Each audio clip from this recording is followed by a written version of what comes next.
হালা করিস না, জিয়ারতে যাব আমি সোনার মদিনা। একটু জোরে বলুন, জিয়ারতে যাব আমি সোনার মদিনা। আমি দেখব মদিনা, আমি যাব মদিনা, আমি দেখব মদিনা, আমি যাব মদিনা। তেতে পাল তুলে দে মাঝি হালা করিস না, তেতে পাল তুলে দে মাঝি হালা করিস না।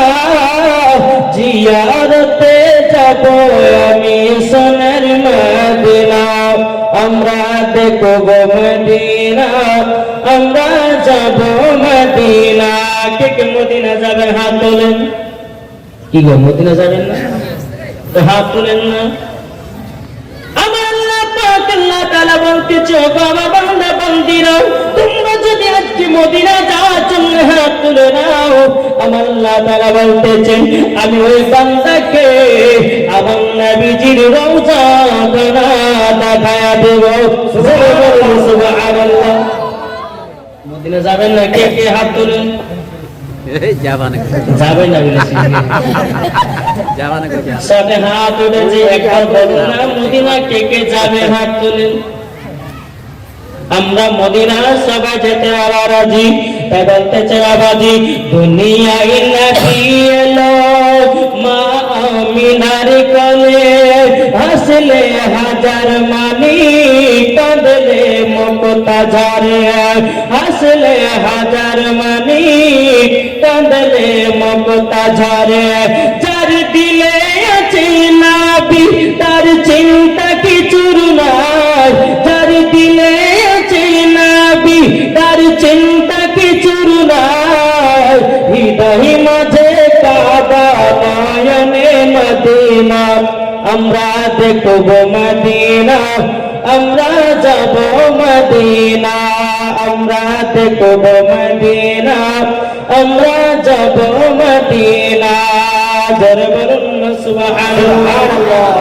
বাবাজি আমাদের মদিনা যাওয়ার সকলের আশা আছে, কিন্তু আমরা মদিনাতে যেতে পারি না এই কারণে আমাদের যাওয়ার কোনো সমতুল্য নাই, ঠিক না? কি করে মদিনা যাব? আমরা কি নবীকে ভালোবাসতে পেরেছি? কি গো তুমি দিতে বেলায় রাত্রে নামাজ পড়তেছ, দিনের বেলায় বই থেকে চুরি করে রান্না করছো, ঠিক না? আমার আল্লাহ পাক আল্লাহ তাআলা কোরআন মধ্যে বলেছেন ওয়াল আউয়ালু ওয়াল আখিরু ওয়াল যাহিরু ওয়াল বাতিন ওয়া হুয়া বিকুল্লি শাইইন আলিম। জোরে বলুন সুবহানাল্লাহ। সুবহানাল্লাহ। পারা নাম্বার 27 সূরা হলো হাদিদ আয়াত নাম্বার 2 থেকে 3। জোরে বলুন সুবহানাল্লাহ। আল্লাহ পাক আল্লাহ তাআলা বলতেছেন তিনি প্রথম, তিনি শেষ, তিনি গোপন, তিনি প্রকাশ্য, তিনি সবকিছু জানেন। কার কথা বললেন? জি আল্লাহ। আল্লাহকে বলছেন তিনি প্রথম, তিনি শেষ, তিনি গোপন, তিনি প্রকাশ্য, তিনি সবকিছু জানেন। কার কথা বললেন? আমার নবীজির কথা। জোরে বলুন। কার কথা? আমার নবীজির কথা। তাহলে আল্লাহ যদি বলে তিনি প্রথম, তিনি শেষ, তিনি গোপন, তিনি প্রকাশ্য, তিনি সবকিছু জানেন, তাহলে বাবাজি ওই নবীকে আগে ভালোবাসতে হবে না হবে না? জি ভালোবাসতে হবে। তাহলে বাবাজি এই নবীকে যখন আমরা ভালোবেসে নেব, অটোমেটিক বাবাজি নবীর সঙ্গে স্বপ্নতে দিদার হবে। জোরে বলুন সুবহানাল্লাহ। এই নবীকে যখন ভালোবেসে নেব বাবাজি মদিনাতে যেতে পারবো। এই নবীকে যখন আপনার মহাব্বত করে নিতে পারবো তখন আমরা মদিনা যেতে পারবো। জোরে বলুন সুবহানাল্লাহ। বাবাজি মুসলমান মাইক ভালোবাসে কিন্তু সেটি হলো না এখনো। ইউকোটা ওই ইভাবটা কমে দাও, ইকোটা ইভাব কমাও, জ্ঞান বাড়াও। এই তাকি যেরকম মোবাইলের উপর আছে শুনো। বাবাজি মুসলমান আসুন আল্লাহ পাক আল্লাহ তাআলা যেন আমাদের সকলকে যেন হেদায়েত দান করুন। জোরে বলুন আল্লাহুম্মা আমিন। বাবাজি তাহলে এই নবীকে আমরা কারা কারা ভালোবাসে হাত তুলেন দেখি। ভাই কষ্ট হচ্ছে হাত তুলতে? বাবাজি মুসলমান ভাই এই সোনা মানিকেরা, ও আমার আব্বাজি মুসলমান ভাইরা, আমার আল্লাহ তাআলা বলতেছেন, ও আমার বান্দা বান্দীরা, তোমরা আজকে নবীকে মহব্বত করার জন্য হাত তুলে নিয়েছো। আমার আল্লাহ পাক বলতেছে, ওই বান্দাদেরকে আমি জান্নাতি বলে ঘোষণা করব। জোরে বলুন সুবহানাল্লাহ। এই বাবাজি মুসলমান ভাইরা, ও সোনা মানিকেরা, এটা হলো একটা জান্নাতের বাগান, এটা হলো একটা জান্নাতের বাগান। এই জান্নাতের বাগানে যারা বাবাজি নবীজিকে মহব্বত করে এক ফোঁটা আপনার চোখের জল ফেলাইয়া দিয়েছে, আমার আল্লাহ পাক আল্লাহ তাআলা বলে, আমি তাকেও জান্নাতি বানিয়ে দিয়েছি। জোরে বলুন সুবহানাল্লাহ। সুবহানাল্লাহ। আমরা ভালোবাসি কেমন? লাপিত দোকান যাচ্ছি, বলছে যে চুল কেটে দাও, মুরগি কাটটা চুল। কি কাটা? ডানে চুল নাই, বামে চুল নাই, পেছনে চুল নাই বাবাজি, মধ্যে চারটা চুল রেখেছে বাবাজি। আপনার চুলগুলোকে এমন ভাবে বাবা রেখেছে বাবাজি মুসলমান ভাইরা, মনে হচ্ছে গরুতে জিগা দিয়া চেটেছে। ঠিক আছে, ভাই হাত লাগে না, মনে করতো লাগে না বাবাজি মুসলমান ভাই। একবার বোঝার চেষ্টা করুন বাপ, আমরা তো নবীকে মহব্বত করলাম রে বাপ, নিজের বেটাকে একবারও মানা করলে না। তোমার বেটা গলা কাটটা মুরগির মতো চুল কাটা এসেছে, একবারও তো তাকে মানা করলে না। বাবাজি মুসলমান ভাইরা, বাবাজি যদি চুল রাখতে হয় নবীজির সুন্নাতের তরিকায় মাথায় চুল রাখুন। আমার আল্লাহ তাআলা বলেছে, যারা নবীজির মতো মাথা চুলখানা রেখেছে, আমার আল্লাহ পাক বলে ওই বান্দাটাকে আমার নবীজির সঙ্গে জান্নাত জায়গা দেওয়া। জোরে বলুন সুবহানাল্লাহ। বাবাজি মুসলমান ভাইরা, এখন যারা কায়লা বাবা তৈরি হয়েছে, কালো দেখতে, কালো যারা দেখতে, বাবাজি বলছে যে আমি ফর্সা হব বলে কি করে? বলে সার্জারি করে। কি করে সার্জারি? মানে বুঝেন, সার্জারি করে আপনার ফর্সা হবে।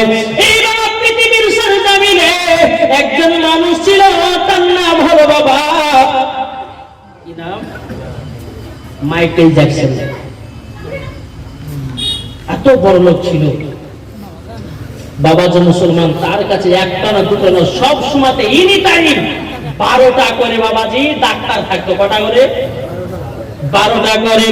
বাবাজি রাত্রে বেলা যখন আপনার ঘুম পাড়তো বাবা, আপনার এসির ভিতরে আপনার ঘুম পাড়তো, যখন আপনার কি নাম মাইকেল জ্যাকসন যখন আপনার খাবারটা খেতে বাবা, ডাক্তারকে পরীক্ষা করতে বলতে পারে খাবারটা তুমি দেখো কতটা ভিটামিন আছে, কোনটাতে সি ভিটামিন আছে, কোনটাতে ভিটামিন আছে, প্রত্যেকটা ডাক্তার কি বাবাজি খাবারটা চেকিং করে। মাইকেল জ্যাকসন বাবাজি খাওয়া দাওয়া করতো। এই মাইকেল জ্যাকসন পৃথিবীর সরজমিনে বলেছিল, আমি এক নয় দু নয় তিন নয়, আমি পৃথিবীর সরজমিনে 150 বছর বাঁচায়া দেখাবো। আমার আল্লাহ পাক আল্লাহ তাআলা বলতে চায়, এ মাইকেল জ্যাকসন শোন শোন, মরণের গ্যারান্টি কেউ দিতে পারেনি, তুই নিজে বলতেছ আমি দুনিয়াতে 150 বছর বাঁচবো। আমার আল্লাহ পাক আল্লাহ তাআলা এই মাইকেল জ্যাকসনকে বাবাজি এক নয় 50 বছর তার গল্প ঘটিয়ে দিয়েছে। এরই নাম হলো আল্লাহ। জোরে বলুন সুবহানাল্লাহ। সুবহানাল্লাহ। আমাদের মরণের গ্যারান্টি আছে না? এই যে জালসা করে আপনি যখন বাড়ি যাবেন, জালসা করে বাড়ি যাবেন, যেতে যেতে আপনার মরণ হয়ে গেল, কিছু করার আছে? বাবাজি মুসলমান ভাইরা, এই ছিল আপনার মাইকেল জ্যাকসন। এই বাবাজি মুসলমান ভাইরা, সে নিজেকে দাবি করেছিল আমি দুনিয়ার সরজমিনে এক নয় দু নয় 150 বছর বাঁচবো। আল্লাহ পাক তাকে 50 বছর তার মরণ নিয়ে নিয়েছে। বাবাজি মুসলমান ভাইরা, আমার আল্লাহ বলতেছি যে আমার হয়ে যাবে, আমি তার দোয়া কবুল করে নেব, যে আমার হয়ে যাবে। আপনার কিরাম আল্লাহ বলতেছে তার দুনিয়া সব হয়ে যাবে। জোরে বলুন সুবহানাল্লাহ। সুবহানাল্লাহ। একটু ব্যাপারটা বুঝুন। মাইকেল জ্যাকসন বললাম 150 বছর বাঁচবো, কত বছর বাঁচলো? 50। 100 গাই আল্লাহ বলে তোকে 150 বছর বাঁচতে দেবো না, 50 এর ভিতরে তোর মরণ উঠিয়ে দিল। কিন্তু বাবাজি আমার সরকার আলা হযরতের দরবারে একজন মরিদ এসেছে। বাবাজি বলতেছেন, বলো হুজুর, বাবা আমার হুজুর, আপনি আল্লাহর কাছে দোয়া করে দিন আমি যেন পৃথিবীর সরজমিনে 150 বছর যেন হায়াত পেয়ে যাই। জোরে বলুন সুবহানাল্লাহ।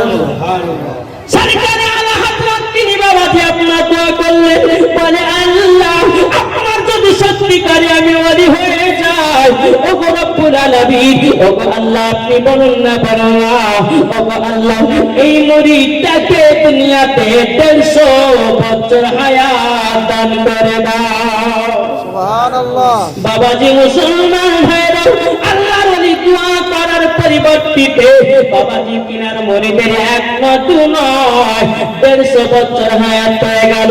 বাবাজি এখনো বাবাজি কাশ্মীর ইরানে আছে এখনো সে ব্যক্তি, তিনার বয়স হলো বাবা 110, এখনো বাবা 40 বছর বাজে। কত বছর?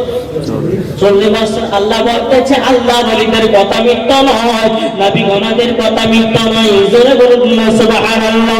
এই বাবাজি মুসলমান ভাইরা, ওগো ভাই একবার মরণকে চিন্তা করুন, মরণের কথা ভাবুন। আমার আল্লাহ পাক আল্লাহ তাআলা বলতেছে যারা মরণকে আপনারা চিন্তা করেছে, যারা মরণকে আপনার বিশ্বাস করে নিয়েছে, তার জন্য কোন দুনিয়াতে পাপের কাজ নয়।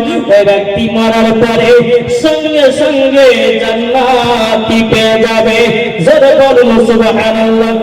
সুবহানাল্লাহ। আপনি যখন গুনার কাজ করতে যাবেন বাবাজি একটা কথা মনে রাখতে হবে, কি যখন গুনার কাজে যাবেন আপনাকে একটা কথা মনে রাখতে হবে, কি যে আল্লাহ আমাকে দেখছে, ফারিস্তারা লিখছে, একদিন আমাকে কবরে যেতে হবে। দেখবেন আপনাকে আর গুনাহ করতে ইচ্ছা হবে না। জোরে বলুন গুনাহ করতে ইচ্ছা হবে না। আজ অনেক ছেলে পিলেকে দেখা যায় মেলাতে ঠেলা খায়, আছে না নাই? জি আছে। বাবাজি মুসলমান খবরদার, আমার নবীজি বলতেছেন যারা দাইশ ব্যক্তি কখনো জান্নাতে যাবে না। জান্নাতের গেটে লেখা আছে দাইশ ব্যক্তি কখনো জান্নাতে যাবে না। সাহাবায়ে কিরাম জিজ্ঞাসা করেন, ইয়া রাসূলুল্লাহ, ইয়া হাবিবাল্লাহ, নবী গো দাইশ বলতে কাদেরকে বোঝায়? আমার নবী কারীম সাহেবে আওলাদ সাল্লাল্লাহু তাআলা আলাইহি সাল্লাম নূরে মুজাসসাম নবী কামলিওয়ালা নবী সাল্লাল্লাহু আহমদে মুখতার নবী মুহাম্মদুর রাসূলুল্লাহ সাল্লাল্লাহু তাআলা আলাইহি সাল্লাম তিনি বলতেছেন, বলো শোনো, দাইশ ব্যক্তি তাকে বোঝায় যে বাপ হয়ে তার বেটিকে পর্দা রাখলো না, যে বাপ হয়ে তার বিবিকে পর্দা রাখলো না, যে বাপ হয়ে তার সন্তানকে কোরআন শিক্ষা দিতে পারলো না, নামাজের শিক্ষা দিতে পারলো না, তার নাম হলো দাইশ। কথা মেয়েকে মানা করেছেন, মেয়েকে তো কিনে দিচ্ছে বাবা টাইট বডি গেঞ্জি জামা, ঠিক কিনা বলেন? জি। আর যত মেয়েরা বাবাজি খারাপ ড্রেস কিনে রাস্তা রাস্তায় বেরিয়ে বেড়ায় আর ইয়ং ছেলেদের মাথা নষ্ট হয়। কিন্তু মদন শোনো, আমার আল্লাহ পাক বলতেছে ওই মেয়ে কখনো জান্নাতি হবে না, ওই মেয়ে কখনো আপনার কিনা হেদায়েত হবে না, ওই মেয়ে কখনো শ্বশুর বাড়িতে গিয়ে শ্বশুর বাড়িতে আপনার উন্নতি হবে না। আল্লাহ পাক বলছে ওই মেয়ে যখন মারা যাবে আমি তাকে জাহান্নামের লকড়ি করে পোড়াবো। বাবাজি মুসলমান, হক কথা বললে বন্ধু বেজার হয়, আর হক কথা বললে আমার আল্লাহ খুশি হয়। বলুন আপনার বিবিকে হক কথা বলা শেখান, আপনার বেটিকে হক কথা বলা শেখান, আপনার বেটাকে হক কথা বলা শেখান। দুনিয়ার মানুষ বেজার হচ্ছে হোক, কিন্তু আমার আল্লাহ খুশি হবে। ঠিক কিনা বলেন? বাবাজি মুসলমান, আল্লাহ পাক আল্লাহ তাআলা বলতেছে যারা নবীর আশিক হবে, যারা নবীর প্রেমিক হবে, তারা জীবনেও গুনার কাজে লিপ্ত হবে না। হবে বাবাজি এখন দেখা যাচ্ছে কিছু ইয়ং ছেলেরা বাবাজি মাথার চুলগুলোকে নাড়া করে নিয়ে সার্জারি করে বাবাজি নতুন নতুন চুল লাগাচ্ছে। আচ্ছা, এটা কি করা যাবে? কি গো? তারপরে বেটা ছেলে থেকে মেয়ে ছেলে বানাচ্ছে। জি, তাহলে এরা আল্লাহর উপরে পাল্লা দিছে না দিছে না? কি একটু কথা বলেন না? হ্যাঁ হ্যাঁ, আল্লাহর উপরে পাল্লা দিছে, মানে আল্লাহ যেমন ভাবে তৈরি করে আল্লাহ তা পাঠিয়েছিলেন দুনিয়াতে, এটি আর ওর পছন্দ হচ্ছে না, ওই আবার নিজে সাজিয়া খুঁজে বাবাজি কি করছে? আল্লাহর উপর পাল্লা দিচ্ছে। বাবাজি আল্লাহর উপর পাল্লা দিয়েছিল বাদশা নমরুদ, আল্লাহর উপর পাল্লা দিয়েছিল বাদশা ফিরআউন, আল্লাহর উপর পাল্লা দিয়েছিল বাবাজি আবু জাহেল, উতবা, সাইবা, তারা দুনিয়াতে সব ধ্বংস হয়ে গেছিল। এখন ইসলাম আছে, থাকবে, কিয়ামত পর্যন্ত ইসলাম চলতেই থাকবে। জোরে বলুন সুবহানাল্লাহ। ইসলাম ধর্ম কখনো মিটবে না। জোরে বলেন না সুবহানাল্লাহ। আজ মুসলমান আসুন, তাই একটাই কথা বলে যায়, আগে নবীকে চিনুন। কাকে চিনবেন? নবীকে। নবীকে মন দেন। তো বলেছেন, মন যদি দিতে হয় নবীকে দিও, ভালো যদি বাঁচতে হয় নবীকে বাঁচো। আহা, মন যদি দিতে হয় নবীকে দিও, ভালো যদি বাঁচতে হয় নবীকে বাঁচো। জোরে বলুন নারে তাকবীর। পাওয়ার হয়েছে না ভাই, জোরে দেন না। যদি ইবলিস শয়তান থাকে যেন আগে হাত ধরে বলে দেখে বলছে এটা দেন। নারে তাকবীর, নারে তাকবীর, নারে তাকবীর, নারে রিসালাত, মশরাক আলা হাদরা, পীর কা দামান, ওলি কা দামান, গাউস কা দামান, আল কোরআনের আলো। আপনি জোরে বলেন, আল কোরআনের আলো, আল হাদিসের আলো, বিশ্ব নবীর জন্মদিন। জোরে বলুন সুবহানাল্লাহ। বাবা যে মুসলমান, আমরা নবীকে বলবো ভালোবাসে, ঠিক কিনা? নবীকে মন দিব। তাই বলেছেন, মন যদি দিতে হয় নবীকে দিও, ভালো যদি বাঁচতে হয় নবীকে বাঁচো। তাহার দুঃখ কষ্ট যন্ত্রণা তিনি সইতে পারে না, ওই নবীর নামে দুরূদ পড়িও। মন যদি দিতে হয় নবীকে দিও, ভালো যদি বাঁচতে হয় নবীকে বাঁচো। এখন তিনি জেগে আছেন সোনার মদিনায়, এখন তিনি শুয়ে আছে সোনার মদিনায়। উম্মতি দরদি নবীর নামে, উম্মতি দরদি নবীর নামে দুরূদ পড়িও। মন যদি দিতে হয় নবীকে দিও, মন যদি দিতে হয় নবীকে দিও। জোরে বলুন সুবহানাল্লাহ। নবী আমার দাঁড়িয়ে থাকবে জাহান্নামের গেটে, মিলাদ করা উম্মতকে জান্নাত নিয়ে যাবে। নবী আমার দাঁড়িয়ে থাকবেন জাহান্নামের গেটে, আর কিয়ামত করা মুমিনদেরকে জান্নাত নিয়ে যাবে। ওই নবীর নামে তোমরা শুধু, ওই নবীর নামে তোমরা শুধু দুরূদ পড়িও। মন যদি দিতে হয় নবীকে দিও। জোরে বলুন সুবহানাল্লাহ। আল্লাহুম্মা সাল্লি আলা সাইয়্যিদিনা